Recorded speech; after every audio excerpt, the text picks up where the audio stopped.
Hey guys, Sherri, Harrah here at Plants for All Seasons. We are going to talk tomatoes today because I want you to have enough time to get them in the ground before we get too hot. So it's time. Let's get our tomatoes in the ground. If we wait till the mid to late March, it'll be too late. So we want to take advantage of these mild temperatures that we're having. So I wanted to show you our tomato selection. Is this whole table. We have them organized from cherry, like small tomatoes, to saucing tomatoes, to large tomatoes, to heirloom tomatoes. So there's lots to see when you come into the nursery this weekend. I'm going to do a demo, but I just wanted to talk real quick. When you're determining the type of tomato, you need two terms that you need to understand, is indeterminate and determinate. So it's based on the size of the tomato and if it's indeterminate or determinate. So an indeterminate tomato will grow and produce and grow and produce, so you get an extended yield on your crop.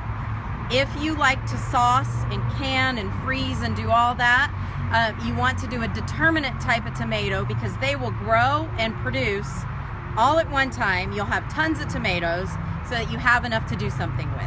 So if you just want a tomato to fresh eat, I would probably just go with an indeterminate.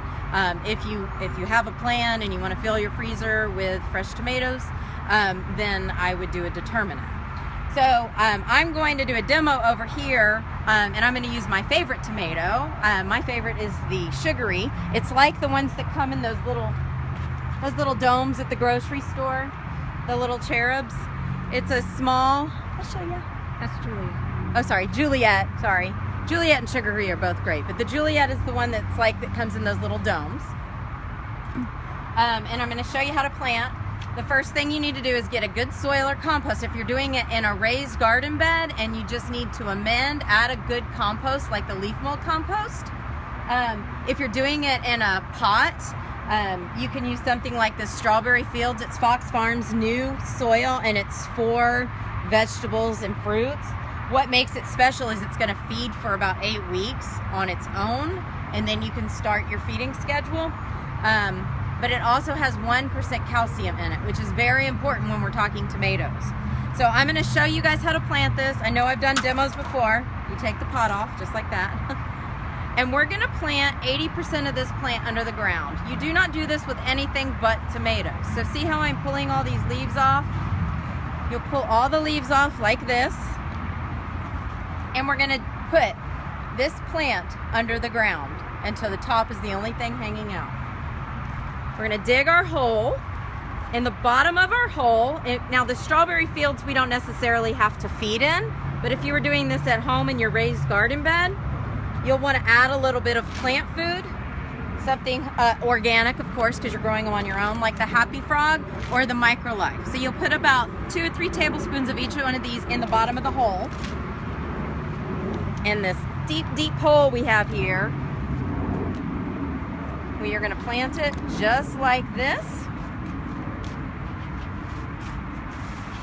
to where most of this plant is under the ground. So if you come into the nursery and there's a bunch of really long tomato plants, that's a good thing. That's not a bad thing. So you plant it. Tomorrow it'll start standing up whenever the sun hits it. And at the time of planting, we need to decide, how are we going to support this tomato? I like to do cages, and the biggest cage that you can get is what I would recommend.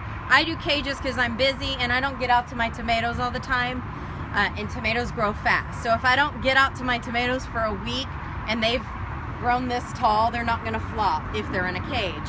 If I was home more and I had more time, then I would probably just stake them with a cedar stake. But you'll just, at the time of planting, go ahead and put pokey part down. A lot of people turn them upside down. Put your cage at the time of planting. As it grows, we'll just guide it through here. And they grow fast. So the goal is to start early. Let's get our plants growing and tall and flowering so that they're producing before our nighttime temperatures get above 76 degrees. When our temperatures get above 76, our tomatoes stop setting. So it doesn't matter how big your plant is and how many flowers. If our nighttime temperatures are too hot, we're not going to have fruit set. So we get it planted, we get it staked, and we want to stimulate those roots. So you can use something like this root drench right here by Fox Farm. It is full of beneficial microorganisms that's going to really stimulate that root system and get it going. So a cap full of this in a gallon of water and water it in. That's going to really stimulate those roots. You just need enough to wet it and get it going. Now, maintenance for these guys, I like to hand water my tomatoes. I don't like to do a sprinkler system on them. Now, if I was going out of town, a sprinkler system's better than nothing.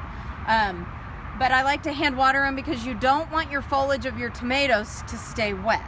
So you want to water the soil. So get a water wand or use a watering can and water the soil. Try not to get a lot of overspray on the foliage. If you have no choice but a sprinkler system, make sure your sprinkler system's going off in the morning instead of late in the evening. Plants that go to bed wet are more prone to get fungus, especially as our humidity starts to pick up. So our plants get growing, and say you go out and you see spots on the leaves. Well, we're always here to help you figure out, is it a bug or is it a fungus? But these are really cool right here. It's like a identify for yourself problem solver. So you can say, oh, I got a fusarium wilt because that's what my damage looks like. And then you can go on the back and you can find out, what do I do for fusarium wilt? And then you can come to us and we'll help you get the right product. But this is really a clever little way. It's laminated so you can get out in the yard, you can get it wet and just wipe it right off.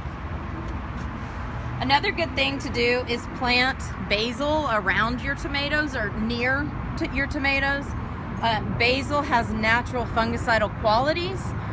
If everything's ideal, we plant basil around our tomatoes, it's going to fend off some of the fungus. So you put it near, you don't have to put it right up on your tomatoes. That would create lack of air circulation. But near in a raised bed garden or in a flower pot next to. It'll just cut back on the amount of chances that you're going to get fungus. So as our plant starts growing, some people just like to plant it, feed it, and let it go. Some people get really crazy with their tomatoes and they really want, it's almost like a competition to see who can produce the best flavor and the best size tomato. So there are specialty products for people like you. There's things that like Fox Farm produces. This right here is called Open Sesame, and this you use early on in the season to pump them up before they start flowering. This Beastie Blooms would be the second step, so you would do this for about 3 weeks in a row, and you put it in your watering can and water it in. This Beastie Blooms right here builds really fat, juicy blooms and buds, so that will really beef up your production. Same thing, for next 3 weeks you'd use that. And cha-ching, this is what's gonna give those tomatoes really good flavor. It also makes flowers that are fragrant smell better too. So cha-ching you would use for the next 3 weeks after that. Then we'll start having some big juicy fruits on our tomatoes. And then we want to increase the sugar content around that root system to make them taste better. So then you would come in with this bimby, and bimby is natural carbohydrates that actually sweeten the soil. You would use that in the watering can just like we did the root drench. That will actually increase the flavors of your tomatoes. You can use it on peppers and other vegetables as well. But it's something really cool. So if you're gonna be really nerdy about growing your tomatoes, this right here would be really fun to do. One thing that I do with all of my fruits and vegetables is this is my favorite little tool right here. It's a little pump up sprayer that just does a little mist. Oops, got the camera wet. I like to use kelp and seaweed as a foliar spray on my tomatoes. I do this weekly on my tomatoes and all my vegetables. And you would just put your kelp or seaweed in here, mist the foliage just like so. That's gonna actually beef up the cell structure and the chlorophyll in the leaves to ward off things like spider mites or aphids. It'll deter them from coming to your plants. And then just makes them happy. And you can tell the leaves just look like little reflectors at the end of the day. If you can do it before 10 a.m. or after 7 p.m., that would be better because that's when the stomata, the cells in your leaves, are wide open and ready to drink up whatever you give them. So before 10 a.m., after 7 p.m. As far as what we're gonna do as the tomatoes grow, I don't have any full-size tomatoes to show you how to pinch, but we can look over here and see if we started. So on our tomato here, you can see it's growing. This one has just been planted a week. Right here, there's a little leaf coming out of this junction. That is a sucker. Right here is a bloom starting. They're starting to bud right here.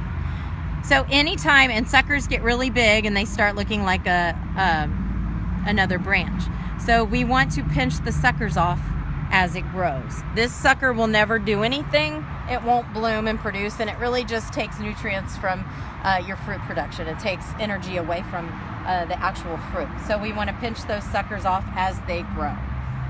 Other than that, there's very few problems that we have on our tomatoes. We may have a little outbreak of the tomato cornworm just because beetles and caterpillars and moths and everything have been so bad. We may have a little outbreak of flea beetles too. But if you do, then we treat. We don't want to treat our vegetables for problems that we don't yet have. So we want to make sure and only use chemicals if we need to, and really they're not chemicals, but organic solutions to our problems if we need to.